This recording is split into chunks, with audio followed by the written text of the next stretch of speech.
क्षण कर्म चेतन बंधकारु, कर्म के अवसान का कह कर स्वरूप यथार्थ जग का, जो किया उपकार है उसके लिए जिन वाणी माँ को वंदना शत बार है, वंदना शत बार है, वंदना शत बार है।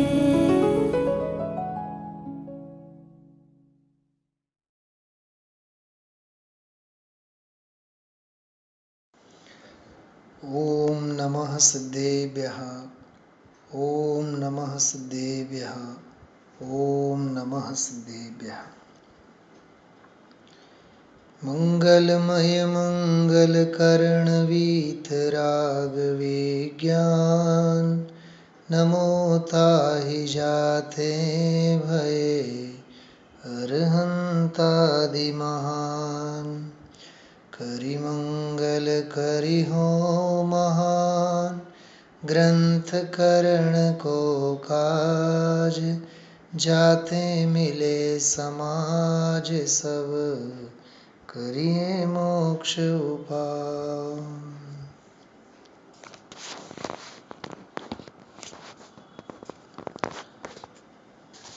सत्ता स्वरूप ग्रंथ है।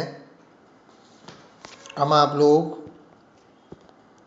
सर्वज्ञ भगवान की सत्ता, उनके अस्तित्व को, सर्वज्ञ भगवान की शाश्वत सत्ता को और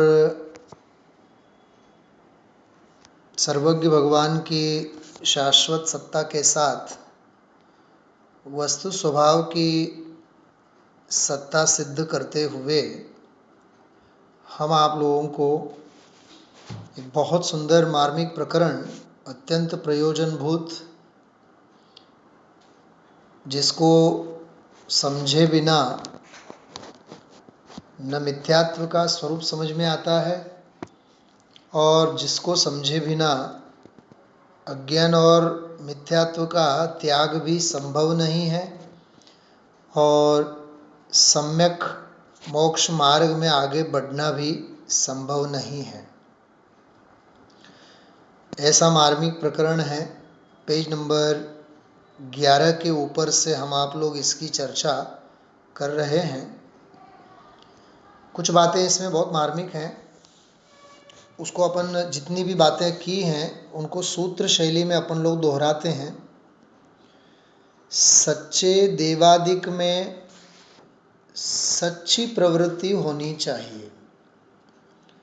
यदि हमारे आराध्य देव, उपासनीय, उपासने लायक माँ जिनवाणी शास्त्र और परम आराध्य हमारे निर्ग्रंथ गुरु मुनिराज, वे यदि परम वीतराग भाव में स्थित हैं तो उनकी प्रवृत्ति भी हमारी यथार्थ होनी चाहिए, परम वीतराग के पोषक ही होनी चाहिए। तो सच्चे देवादिक में सच्ची प्रवृत्ति, जिसमें कोई विषय कषाय और लोकेशना आदि न हो, तो नियम से ग्रहित मिथ्यात्व छूटेगा। ऐसी सुंदर चर्चा इसमें की। फिर अपने अंतरंग को मापने के लिए, अपने अंतरंग को जांचने के लिए ये कहा कि अन्य देवादिक में जो भक्ति भाव आदि थे, जब जो प्रेम, जब जो प्रीति, जब जो आस्था थी, सच्चे देव गुरु धर्म को मानने के बाद उनके प्रति उसी प्रकार की आस्था, उसी प्रकार की भक्ति हमारे हृदय में है या नहीं, इसकी हमें जांच जरूर करनी चाहिए। क्योंकि अंतरंग प्रीति का कार्य बाह्य में दिखे बिना नहीं रहता। अंतरंग में भक्ति भाव है या नहीं, समर्पणता है या नहीं, ये जब तक उसकी अभिव्यक्ति नहीं होती है तब तक वह बात समझ में नहीं आती है। उसके बाद वाला वाक्य अपन ने कल लिया था कि गृहस्थ जो जहाँ रहता है, खास करके यहाँ सच्चे देव शास्त्र गुरु आदि का मिलना, योग्य क्षेत्र का मिलना, योग्य काल का मिलना,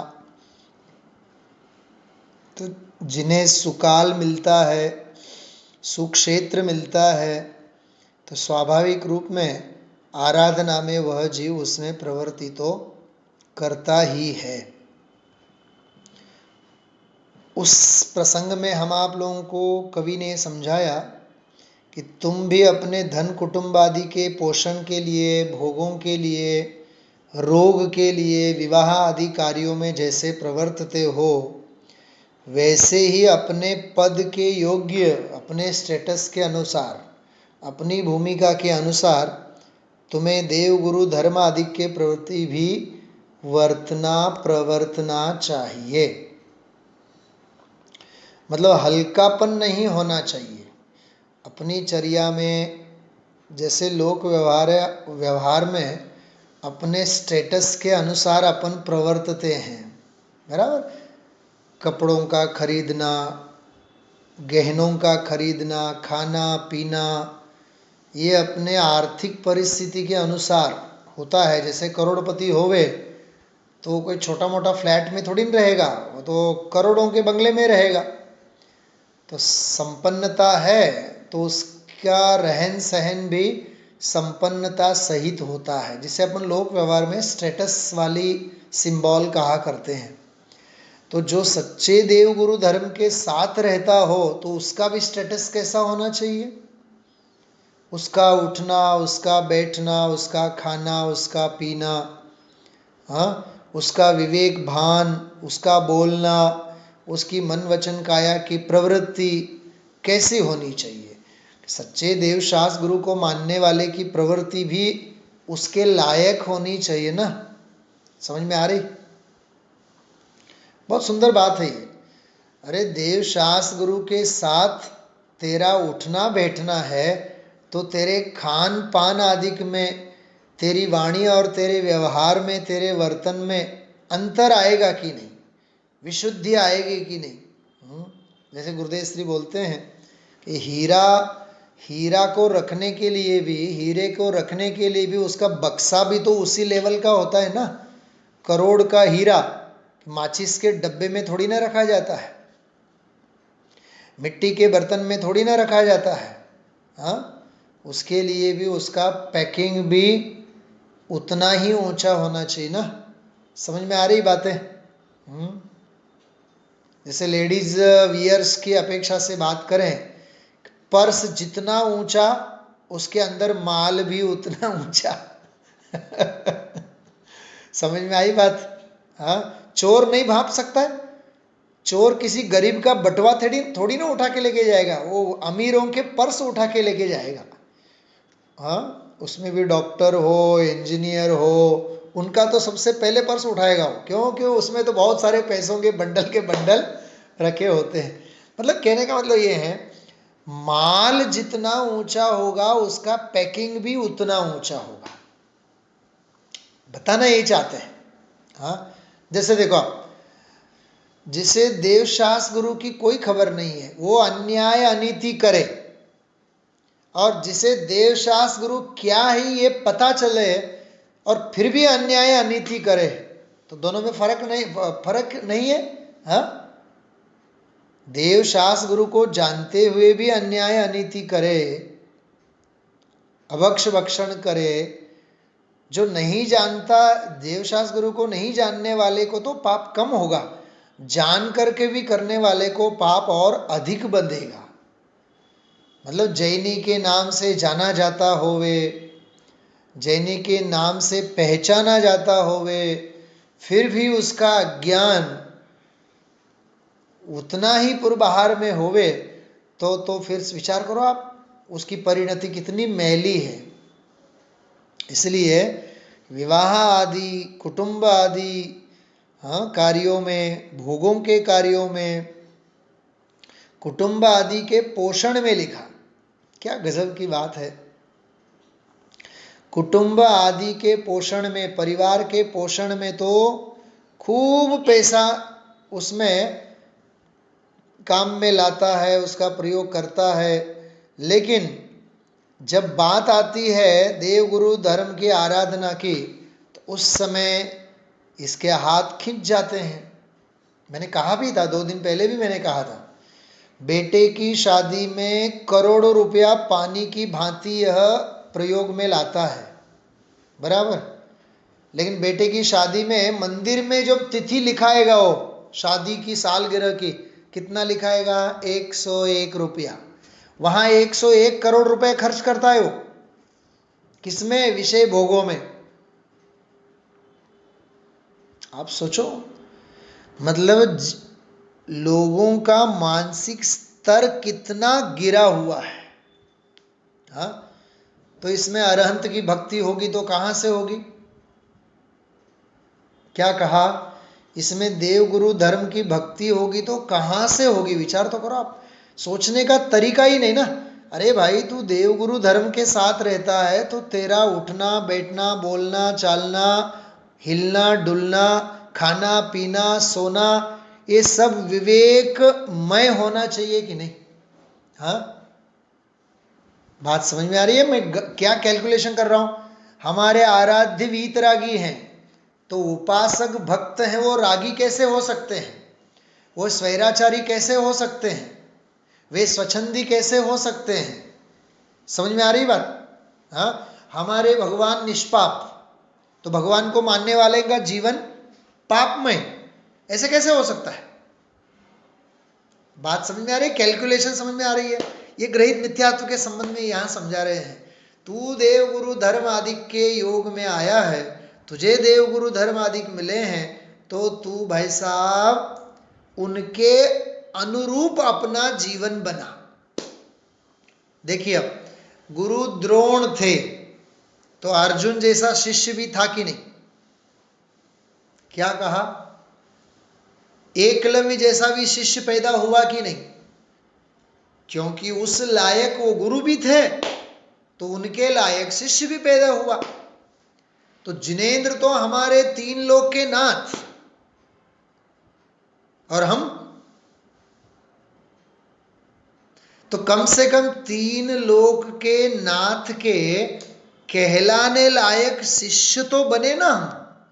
ये कह रहे हैं यहां कि तू देव गुरु धर्म आदि के योग में आया है, तुझे देव गुरु धर्म आदि की भक्ति का योग मिला है, तो तेरी सोच भी देव गुरु धर्म के अनुकूल होनी चाहिए। देव शास्त्र गुरु की दिशा कहां, तेरी दिशा कहां? हाँ, इसलिए गुरुदेव श्री कहते हैं, तू अपने आप को जैन कहलाता है, तो ये तेरा कैसा जैन पना है? कॉम्बिनेशन होना चाहिए कि नहीं उनके साथ? हाँ, ये बात है, गजब की बात है इसमें। तो कहते हैं, विवाह आदि कार्यों में जैसे प्रवर्तते हो, वैसे ही पद के योग्य अनेक प्रकार से उसी रूप प्रवर्तो। बराबर। अब आगे बढ़ते हैं। देखो, अब ये वाक्य लिया था हम आप लोगों ने, जब तक तुम्हारे में विशेष धर्म वासना न बढ़े।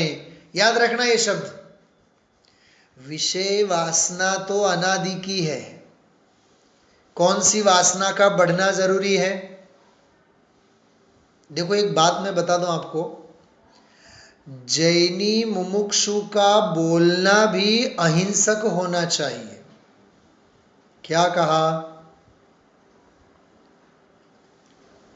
जैसे देखो, सब्जी लाते हैं अपन बाजार में से, प्रवीणा क्या बोलना चाहिए? सब्जी काटो।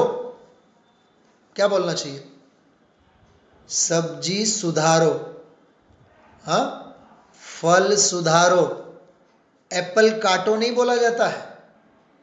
ये काटना मारना, ये सारे शब्द तो हिंसक शब्द हैं।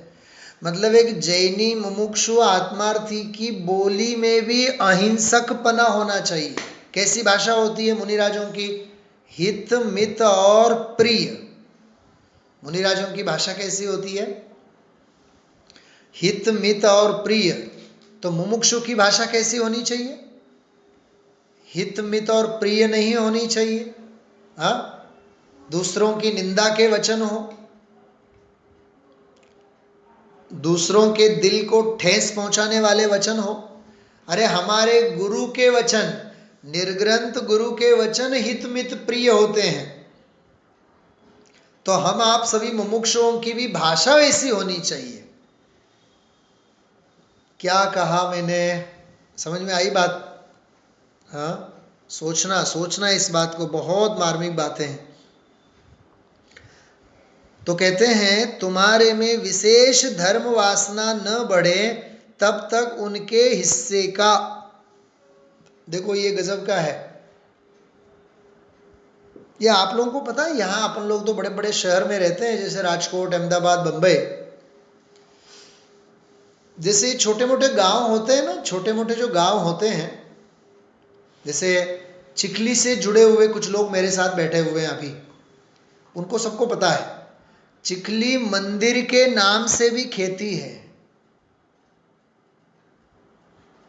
ढासाला का मंदिर है, उस मंदिर की भी खुद की खेती होती है, उस खेती का उत्पादन मंदिर को जाता है, मंदिर की सेवा वयावृत्ति होती है।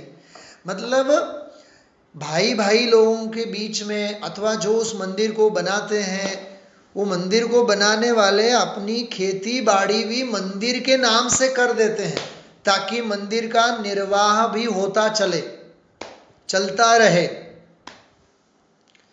हाँ, राजकोट के लोगों ने ये बात नहीं सुनी होगी। हाँ, तो क्या सुनी है? मंदिर के लिए, मंदिर के निर्वाह के लिए इस प्रकार से अर्थव्यवस्था कई लोग करते हैं। ये धन्य कुमार जी बेलोकर थे महाराष्ट्र के, उन्होंने अपनी, मैंने तो ऐसा सुना है, उन्होंने अपनी लगभग 100 किलो सोना, 100 ग्राम नहीं, 100 किलो सोना उन्होंने अंतरिक्ष पार्श्वनाथ, गजपंथा, चिखली और ढासाला इन मंदिरों के कल्याण के लिए, जीर्णोद्धार के लिए उन्होंने प्रयोग किए। भानुबेन सांभळ्યું કંઈક? કેટલું કીધું? હા, અને ખેતરો ને ખેતરો બધા મંદિરના નામે. એક ચીખલીમાં તો એમના 3 મોટા મોટા મકાન છે, મકાન બધા મંદિરના નામે. ઓલો ઢાસાલામાં મંદિર બનાવ્યો, એમાં 3 ભાઈઓએ 3 મકાન મંદિરના નામે કરી દીધા, ત્યાં મોટું મંદિર ઊભું થયું.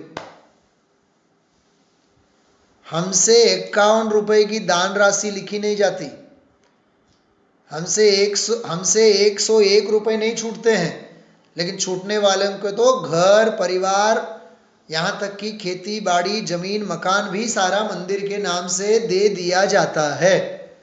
तो इस प्रकार की त्याग की भावना होती है कि नहीं, बताओ? हाँ, अरे धन्य है वे जीव जो जिन मंदिर बनाते हैं, धन्य है वे जीव जिन मंदिर भी बनाते हैं और वहाँ जिनेंद्र भगवान को भी स्थापित करते हैं। तो ये एक मुमुक्षु की भी एक फर्ज है कि नहीं, मुमुक्षु का एक कर्तव्य है कि नहीं, मैं जिनेंद्र भक्त हूँ, इसका प्रमाण क्या? उसकी अभिव्यक्ति होनी चाहिए ना। वही बात बता रहे, तेरे में जब तक धर्म वासना न हो, सुनना आप ध्यान से, तू दान देते रहना, क्योंकि दान देते रहने से तुझे हमेशा संयोग और परिसर किसका बना रहेगा? देवगुरु धर्म का बना रहेगा। तेरे पास यदि समय है तो घंटे 2 घंटे जिनवानी की सेवा के लिए समय देना, मंदिर की साफ सफाई के लिए समय देना, प्रक्षाल के लिए जाना, ये सब वैयावृत्ति के अंग हैं। समझ में आ रही बातें? अपने में यदि कला होवे, उस कला का उपयोग जिन मंदिर के लिए करना, जिनवानी को मढ़ना, जिनवानी को श्रृंगार करना, उनको कवर चढ़ाना, व्यवस्थित करना, शास्त्र रखने के लिए रुमाल बनाना, ये सारा जो है मंदिर आदि की जो वैयावृत्ति, जिस किसी प्रकार से हम उस मंदिर से घिरे रहें, ये है उसके पीछे का लाभ। तो यहाँ कह रहे हैं जब तक तेरी धर्म वासना न बढ़े, जब तक सम्यक दृष्टि गणधरों जैसी, जब तक मुनि भगवंतों जैसी धर्म वासना तेरी न बढ़े, तब तक तू क्या करना, उनके हिस्से का जो धन आदि है उनका प्रयोग उनके लिए ही करना। ये बहुत मार्मिक बात है। पहले आप विचार करो, अपनी कमाई का कुछ हिस्सा तो दान धर्म के लिए होना चाहिए कि नहीं? ये जिनवाणी में लिखा है कि नहीं, बताओ आप? हाँ, मैंने आपसे कहा था, सदा सुखदास जी ने इस बात को लिखा है। उन्होंने तो ये लिखा है कि कम से कम एक हिस्सा तो, जैसे 100% अपनी कमाई है, उसमें से 10% तो 10%, 10% तो कम से कम दया दान आदि के लिए हमारी राशि, हमारे पैसे सुरक्षित होने चाहिए। जिनवाणी में ये ऐसी ऐसी चर्चा आती है। तो उनके हिस्से का जो है, देखो भाई, करोड़ों का ही दान दो जरूरी नहीं है। हम साल भर में 1000 का देवे, 2000 का देवे, 10,000 का देवे, उतना तो कम से कम लोभ छूटा हमारा, और वो भी देवगुरु धर्म के हिसाब से छूटा। इसलिए यहाँ कह रहे हैं कि जब तक तुम्हारे में विशेष धर्म वासना न बढ़े, तब तक उनके हिस्से का धनादि तो उनके लिए ही लगाते रहो, वो अपने विषय भोगों के लिए तो मत लो। हाँ, एक बात मैं आपको सुनाता हूँ, देखो आप, मेरे पास शायद वो पेज है, थोड़ा सा रोंगटे खड़ा कर देने वाला वाक्य है, वो मिल जाए तो मुझे आनंद होगा। आप लोगों के सामने वो मैं ज़रूर बताना चाहूँगा। अभी कुछ दिन पहले ही वो वाक्य मैंने पढ़ा है, ढूंढना पड़ेगा, देखता हूँ मैं, मिल जाए तो। 100% मिलना तो चाहिए चाहिए। हाँ चलो, मिल गया। देखो देखो, वाक्य देखना, पढ़ना है इसको ध्यान से, और मैं पूरा पढ़ूं तब तक इसको लिख के रखना। आप लोग पढ़ो, आप लोग क्या लिखा है ये?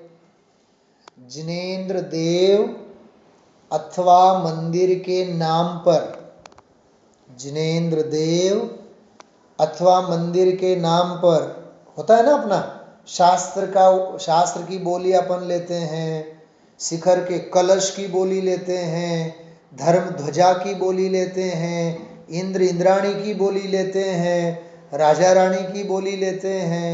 हाँ, लिखवाते हैं ना सब प्रभावना आदि में।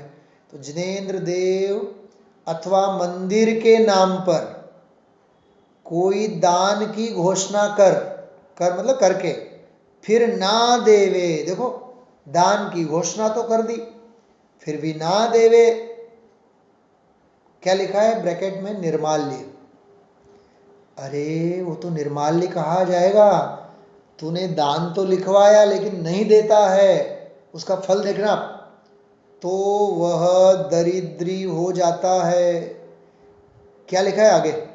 एकेंद्रिय में चला जाता है। मैं अभी इसको स्क्रीन से हटाने के बाद मैं आपको अर्थ करके बताता हूँ, एकेंद्रिय में चला जाता है इसका क्या तात्पर्य है। अरे भाई, जरा विचार तो करो, 3 लोक के नाथ से ठगी करोगे तो कहाँ जाओगे? किसके साथ अपन ने ठगी का काम किया? हाँ, भरी सभा में दान राशि तो लिखवाई,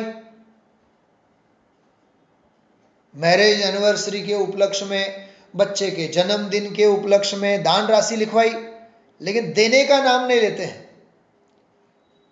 पूरे इलावेन तमने નથી ખબર, અહીંની વાત નથી, આ સમગ્ર ભારતની વાત કરું છું। રાશિ લખાવે અને પાછા નહીં આપે। તમે અહીંયા આવો, મને મળો તમે કાલે, તમને લિસ્ટ આપું। લાખો રૂપિયાના ઇન્દ્ર ઇન્દ્રાણી થઈ ગયા હોય, 10 વર્ષ થઈ ગયા હોય, 15 વર્ષ થઈ ગયા હોય, પંચકલ્યાણક પૂરા બધું એન્જોય કર્યું, પણ પછી મંદિરના કરતા ધરતાઓને ભાગવું પડે, એમની પાછળ લેટરો લખવા પડે કે તમે આ તારીખે આવી રીતે ઉછામણી બોલ્યા હતા, એટલે તમને ખ્યાલ છે અહીંયા મંદિરમાં જ્યારે ઉછામણી બોલતી હોય ત્યારે ઓલું ઓડિયો રેકોર્ડિંગ કરવામાં આવે। ઈ શા માટે? ખરેખર ઈ કરવાની જરૂર નથી, પણ કરવું પડે છે। કેમ? કેમ કે ઓલાને પકડીને પછી યાદી આપવું પડે। अरे तूने यदि दान राशि लिखवाई है तो तुझे याद दिलाने की आवश्यकता नहीं है। ये तो दान देने के भाव हुए, तत्काल तुझे दान दे देना चाहिए, क्योंकि शुभ भावों का गिरना नक्की है। सुबह दान राशि बोली होवे, शाम तक वो दान देने के भाव रहे न रहे कोई भरोसा नहीं है। और कितना बड़ा खतरनाक काम है, सुबह लिखवाया, शाम तक वो शुभ भाव खत्म हो गए, अब देने का नाम नहीं लेता है। अब जिनवाणी कहती है तू निर्माल्य खा रहा है। अब सुनो, एकेंद्रीय में क्यों चला जाता है, क्या लिखा है एकेंद्रीय में, क्यों लिखा होगा?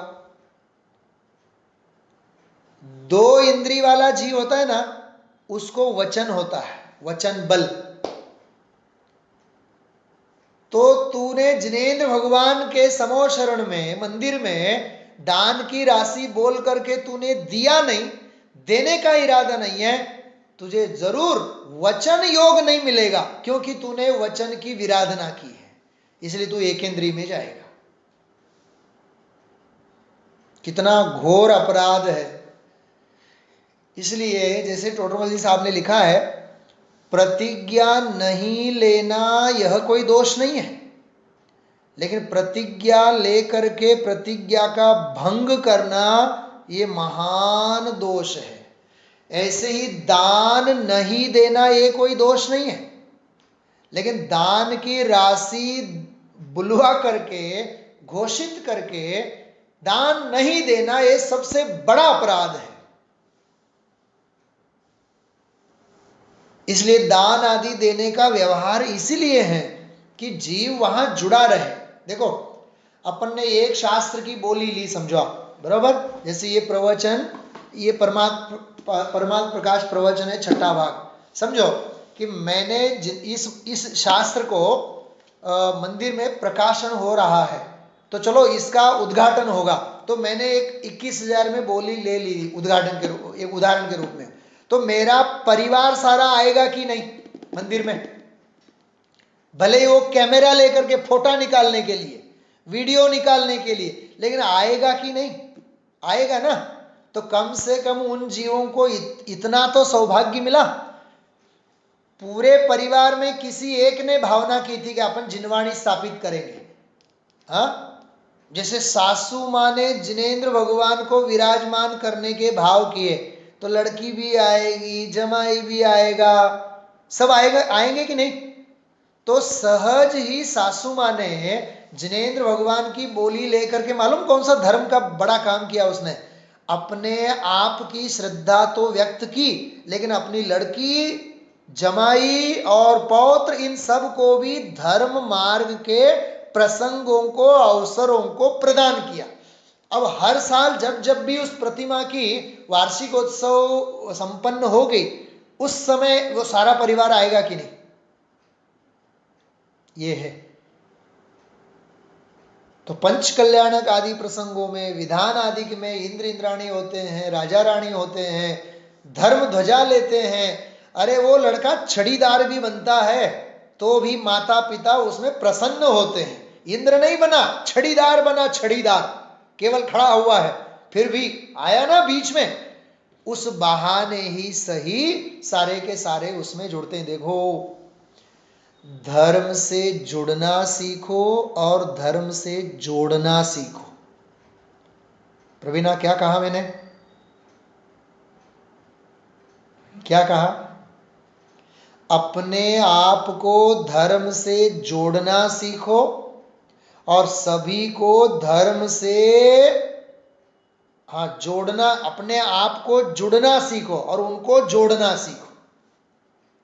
ये धर्म मार्ग से च्युत होने के अवसर नहीं है, धर्म मार्ग से जुड़ने और दूसरों को जोड़ने के अवसर है।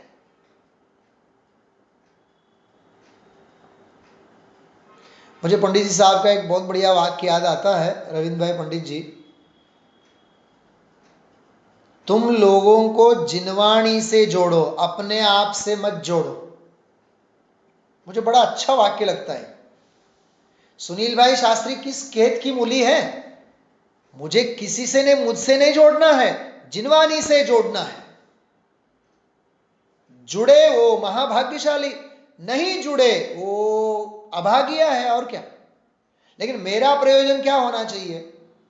लोगों को जिनवाणी से जोड़ो, तत्व से जोड़ो, अपने आप से नहीं। मुझे मेरा चेला नहीं बनाना है, मेरा शिष्य नहीं बनाना है, गणधरों का शिष्य बनाना है, तीर्थंकरों का शिष्य बनाना है। कैसा अद्भुत अभिप्राय होना चाहिए, कितना सुविशुद्ध अभिप्राय होना चाहिए, कितना पवित्र हमारा अभिप्राय होना चाहिए भाई। हाँ, इसलिए बहुत हृदय पवित्र होना चाहिए। लोकेशना नाम की वस्तु तो मर जानी चाहिए। कोई लोकेशना नाम की वस्तु ही नहीं। कौन सी होती है लोकेशना? हाँ, ये तो यश कीर्ति का उदय होवे और उस जाति का उदय होवे तो सहज होवे, लेकिन इसमें कौन सी कोई बड़ी बात नहीं है भाई। बहुत पवित्र हृदय से हमें इस प्रभावना के मार्ग में लगना चाहिए। देखो एक बात याद आ रही है।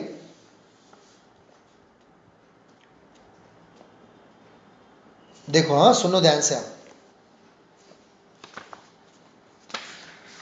देखो पेज नंबर देखते ही मेरे दिमाग में एक बात याद आ गई।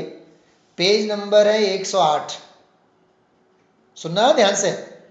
क्या नंबर है? Page number 108। 108 गुण किनके होते हैं? शायद आज सुबह लिया था ना अपन ने ये विषय। आज सुबह लिया था, कल लिया था। थोड़ी मेरी स्मरण शक्ति कम है इसलिए मैं पूछ रहा हूं आपसे। 108 मुनिराज के होते हैं ना।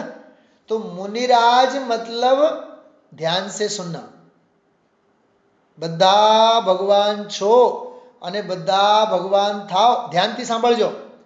मुनिराज એટલે હરતી ફરતી ધર્મ પ્રભાવના। क्या कहा? चलती फिरती धर्म प्रभावना का नाम है मुनिराज। चलता फिरता समो शरण अर्थात मुनिराज। કંઈક સમજાય છે? हाँ, चलता फिरता समो शरण अर्थात निर्ग्रंथ मुनिराज। चलता फिरता समो शरण, चलते फिरते सिद्ध भगवान मतलब मुनिराज।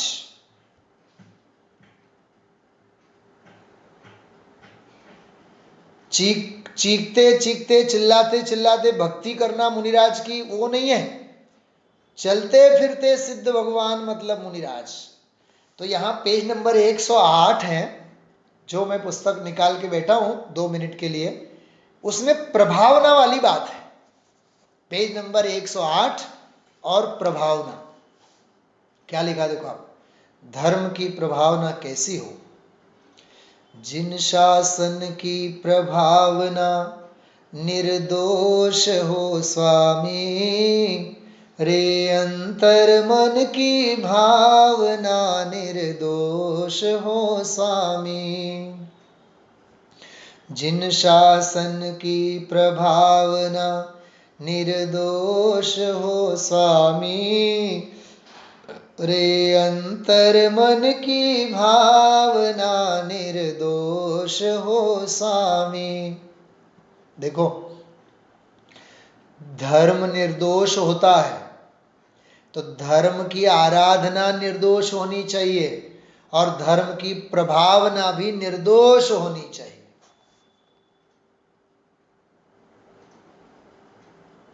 समझ में आ रही बातें? कितनी सुंदर बात है। धर्म वीतरागमय है, धर्म की प्रभावना भी वीतरागमय हो, धर्म की आराधना भी वीतरागमय हो। श्रद्धान हो सम्यक सहज अभिप्राय निर्मल हो, आराधनामय साधनामय भाव निश्चल हो। देखो, आराधना में साधना में भाव निश्चल हो, छल नहीं, उसमें मायाचारी नहीं। जग ख्याति पूजा लाभ की नहीं चाह हो स्वामी। आया लोकेशना ने। जग ख्याति पूजा लाभ की नहीं चाह हो स्वामी, रे अंतर मन की भावना निर्दोष हो स्वामी। मोही जनों की ममता से नित सावधान हो। मोही जनों के साथ तो मित्रता भी मत करना। जीवन अकेले जीना, लेकिन मिथ्या दृष्टि मिथ्यात्वियों के साथ कभी उठना बैठना मत।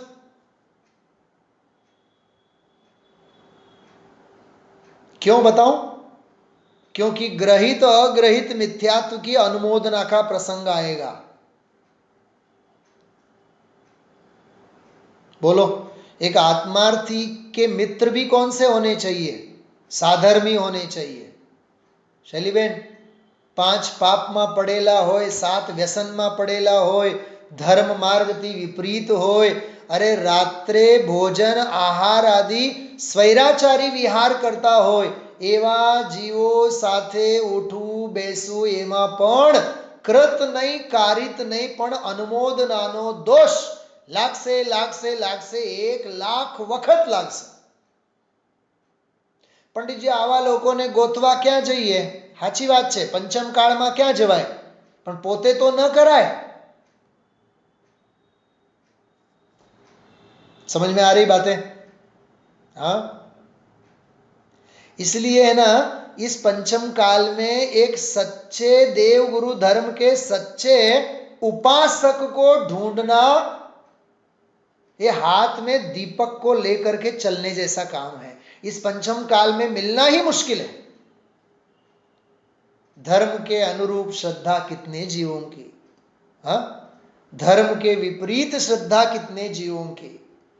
इसलिए हमें ये अहोभाग्य मिला, हमें ये सौभाग्य मिला, हमें ये तत्व मिला, हमें ये चिंतन पद्धति मिली, तो हमारा जीवन तो धन्य होना चाहिए कम से कम.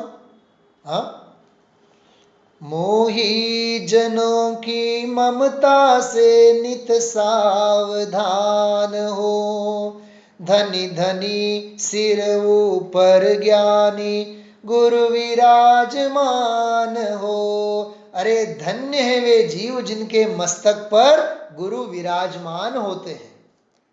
याद करो, इसी सत्ता स्वरूप में उपदेश सिद्धांत रत्नमाला का एक कोटेशन आया था. स्वाधीन गुरु का योग मिलने पर भी जो वचन नहीं सुनते हैं वे दुष्ट चित्त वाले जीव हैं. आया याद? स्वाधीन गुरु का योग मिलने पर भी, अरे गुरु का योग ही नहीं मिले वो तो महा दरिद्री है भाग्य से, लेकिन जिन्हें मिला फिर भी वो उनके वचनों को नहीं सुने. ऐसा है, बहुत सुंदर. उनके अनुशासन में रहकर स्वतंत्र हो स्वामी, रे अंतर मन की भावना निर्दोष हो स्वामी. बहुत सुंदर है, बहुत सुंदर है. जीवन इतना पवित्र होना चाहिए हमारा. देखो, एक और पंक्ति बताता हूं मैं. नहीं पुण्य पाप के उदय में हर्ष खेद हो, अरिमित्र निंदा स्तुति में कुछ ना भेद हो. हो मोह क्षोभ शून्य शुद्ध आचरण स्वामी, रे अंतर मन की भावना निर्दोष हो स्वामी. जिन शासन की प्रभावना निर्दोष हो स्वामी, रे अंतर मन की भावना निर्दोष हो स्वामी. प्रभावना करें तो तीर्थंकरों जैसी. क्या कहा? गृहस्थ जैसी नहीं, तीर्थंकरों जैसी प्रभावना होनी चाहिए. श्रद्धान करो तो गणधरों जैसी, साधना करो तो मुनियों जैसी. शील की महिमा गाओ तो कोई पंच बाल यतियों जैसी, और परिग्रह को छोड़ो तो शांति कुंतो और अरनाथ जैसी। क्या कहा? ये मत पूछना कि कौन से शास्त्र में लिखा हुआ है, सब शास्त्र में लिखा नहीं होता है, कुछ अपने दिमाग में लिखा होना चाहिए। हाँ, प्रभाव ना करो तो किनके समान? तीर्थंकरों के समान। श्रद्धान करो तो गणधरों जैसी ठोस श्रद्धा होनी चाहिए, और साधना करो तो मुनियों जैसी, निर्ग्रंथ मुनि भगवंतों जैसी साधना करो। ऐसा होना चाहिए भाई जीवन में। शील की महिमा लानी होवे चित्त में तो पंच बाल यतियों जैसी। परिग्रह का त्याग करो, लोभ को छोड़ो तो शांति कुंतो और अरनाथ जैसे। बहुत अद्भुत जीवन है। ये 24 तीर्थंकरों में कुछ ऐसे कैरेक्टर हैं, अद्भुत व्यक्तित्व हैं सब। बहुत बहुत अपने जीवन में उनको अपनाने जैसा है, बहुत मार्मिक बातें हैं। चलो आगे बढ़ते हैं अपन लोग। बात अपनी क्या चल रही थी? जब तक धर्म की वासना अधिक न हो तब तक उनके हिस्से का धन आदि जो है उनके लिए ही लगाते रहो। धन आदि में क्या लेना, आदि में क्या लेना? धन तो समझ में आ गया, आदि में क्या लेना? देखो एक बहुत सिंपल इसकी व्याख्या करता हूं। हमें समय सार समझ में नहीं आता है तो क्या करना चाहिए? पढ़ना बंद करना चाहिए, स्वाध्याय में आना बंद करना चाहिए। जब तक समझ में नहीं आए तब तक समझने के प्रयत्न करो। बात समझ में आ रही है? हाँ, मतलब पुरुषार्थ अनवरत, अप्रतिहत पुरुषार्थ, निरंतर तदध्यवसाय, निधिध्यासन, निरंतर निधिध्यासन करते रहना चाहिए। बहुत सुंदर सुंदर बातें हैं। तो एक उदाहरण मैंने ऐसे दिया आपको। तो धनादि तो उनके लिए ही लगाते रहो। चलो मैं आदि में थोड़ा सा एक और अर्थ करता हूं। कोरोना है, लॉकडाउन जैसी स्थिति है, बाहर धंधा व्यापार बंद है, हाँ, हॉस्पिटल में मरीज नहीं आते हैं, तो मैडम को क्या करना चाहिए हॉस्पिटल में बैठे बैठे? दूसरों की निंदा, हाँ, गप्पे ठोकना चाहिए? क्या करना चाहिए? मैं तो कहता हूं शैली बहन, इस पंचम काल में समय सार और परमागमों के साथ साथ देवगुरु धर्म के सत्संग में आया हुआ डॉक्टर, उसकी डिस्पेंसरी, क्या बोलते हैं, डिस्पेंसरी चेंबर, उसका चेंबर केवल हॉस्पिटल का चेंबर नहीं होना चाहिए, सम्यक दर्शन की पाठशाला होनी चाहिए। 10-20 ग्रंथ रखे रहने चाहिए वहां। डॉक्टर के सामने इस प्रकार मुद्रा होनी चाहिए जिनेंद्र भगवान की, बार बार वो याद दिलाए मैं शरीर का डॉक्टर हूं और सामने जो है वो आत्मा के डॉक्टर है। मैं दुनिया का इलाज करता हूं, वो मेरा इलाज करते हैं। खाते पीते उठते बैठते समय, हर एक के जीवन की बात है, हर एक मुमुक्षु के घर में, हम आप लोगों के घरों में फोटो है, कैलेंडर है, हाँ, चित्र है, बिल्कुल प्रथमान योग के साक्षात्कार होने चाहिए वहां। तो धनादि मतलब समय यदि है तो समय का या तो उपयोग करो या तो दुरुपयोग करो।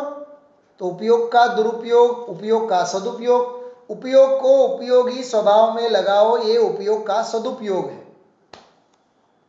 प्राप्त उपयोग को अपने आत्मा में लगाना, ये उपयोग का सदुपयोग है। सुबह जल्दी उठ गए 4 बजे, क्या करना चाहिए? पूछने की बात है, बैठो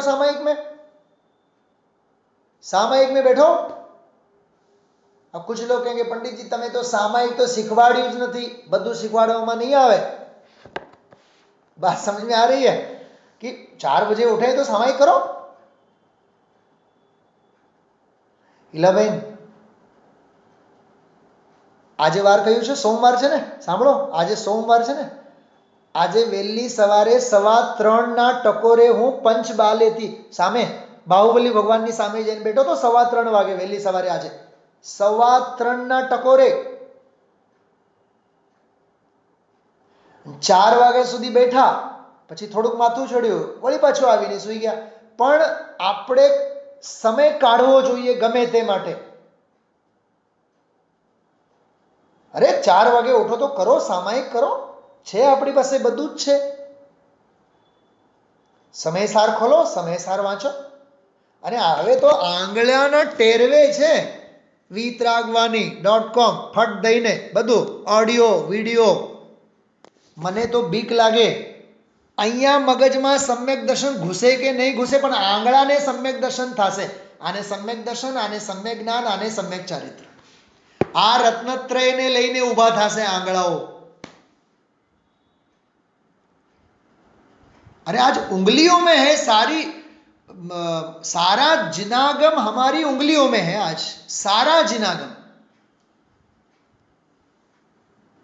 रस्तो जड़े नहीं तो रस्तो करी जवाना,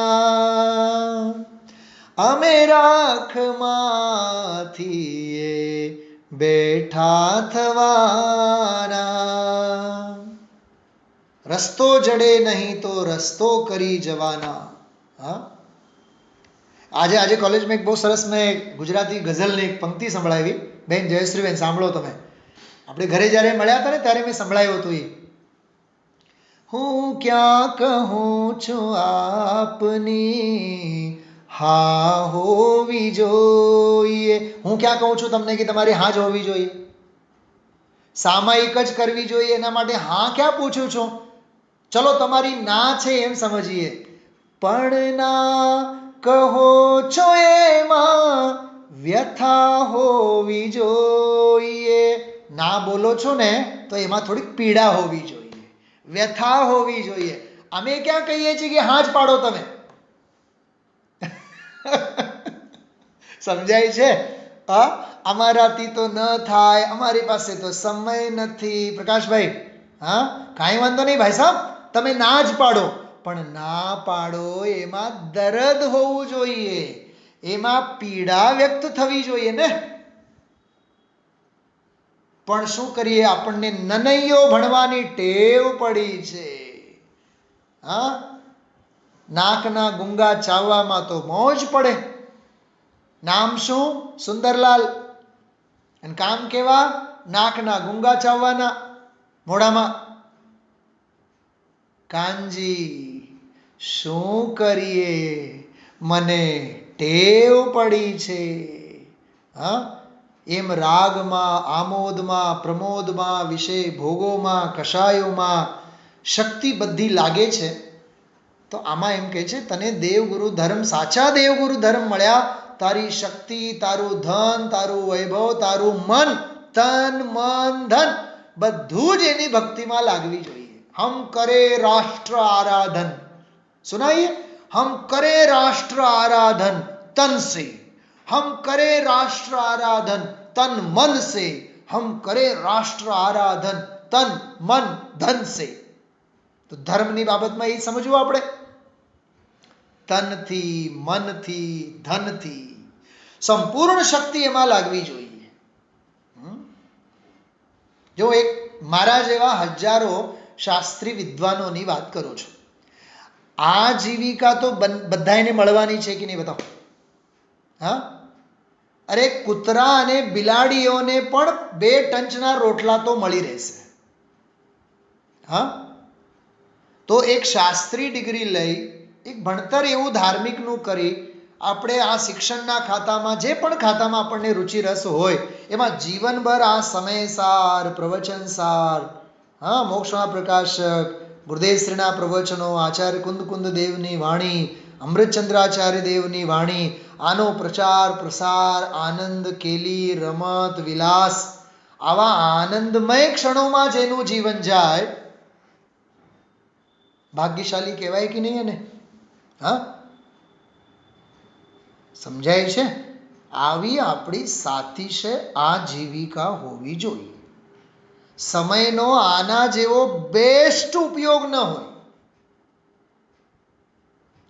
श्रीमद राजन जी एक वाक्य लिखा है बहुत सरस, आत्मचिंतन के बिना जो मेरा समय व्यर्थ होता है उस एक समय में मेरे अनंत नर भव व्यर्थ चले जाते हैं. अनंत नर भव, बोलो एक समय की कीमत उस कृपालु देव को कितनी गहरी है. मतलब ये है, इसमें बहुत सुंदर बात है, जब तक तुम्हारे में विशेष धर्म वासना न बढ़े तब तक उनके हिस्से का धनादि तो उनके लिए ही लगाते रहो. समय अन्य के लिए नहीं, धन अन्य के लिए नहीं, अन्य के प्रयोजन से नहीं. बहुत समझने जैसी बातें हैं, सोचना आप लोग, गंभीर सूत्र हैं सब. पहले आप प्रथम अवस्था में गृहीत मिथ्यात्व के लिए जो करते थे और वर्तमान में दूसरे तुम्हारी बराबरी के गृहस्थ जो अन्य देवादिक के लिए करते हैं, उसी भांति माया मिथ्यात्व निदान रहित सच्चे देवादिक के लिए तुम उस योग्य हो सो करोगे, तभी ग्रहित मिथ्यात्व छूटेगा. देखो आमा त्रण बातों थई. पहला ग्रहित मिथ्यात्वમાં હતો ત્યારે બધો કરતો. બીજો તારા જેવા બીજા છે એ હજી ગ્રહિત મિથ્યાત્વ માટે કરે છે, એનો દાખલો આપ્યો. અને ત્રીજી વાત શું કરી? તું પણ હવે તને જે દેવગુરુ ધર્મ મળ્યા છે એમને માટે બધું કરો. પહેલા તું કરતો હતો અને તારી નજરોની સામે બીજા બધું કરે છે, અને હવે તું સાચા દેવગુરુ ધર્મના પક્ષમાં આવ્યો છે તો ત્યાં તું કર. સાવ નમાલો થઈને રહેતો નહીં. એવો જો ગ્રહિત મિથ્યાત્વને છોડાવવા માટે કવિ ભાગચંદજીએ 1 પાના 2 પાના 3 પાના નહીં 15 પાના લખેલા છે. આમાં કેટલા? 15 પાના. કેટલો વિસ્તાર છે વિચાર કરો. મને તો એ ગ્રહિત મિથ્યાત્વ છોડાવવાના ઉપાયોનો વિસ્તાર નથી દેખાતો. મને તો એમાં ગ્રહિત મિથ્યાત્વનો ઊંડો કાદવ કેવો હશે કે જેને છોડાવવા માટે પંડિતજીને આટલું બધું લખવું પડે છે. ખ્યાલમાં આવ્યું? વિચારજો. સમય પૂરો, વિરામ લેશો આપણે. જાવાણી કે જ્ઞાન તે સુજે લોકાલોક સોવાણી મસ્તકનો સદા દેત बताए બલિદાન यह શરીર अनंत उपकार है उसके लिए जिन वाणी माँ को वंदना शत बार है, वंदना शत बार है, वंदना शत बार है.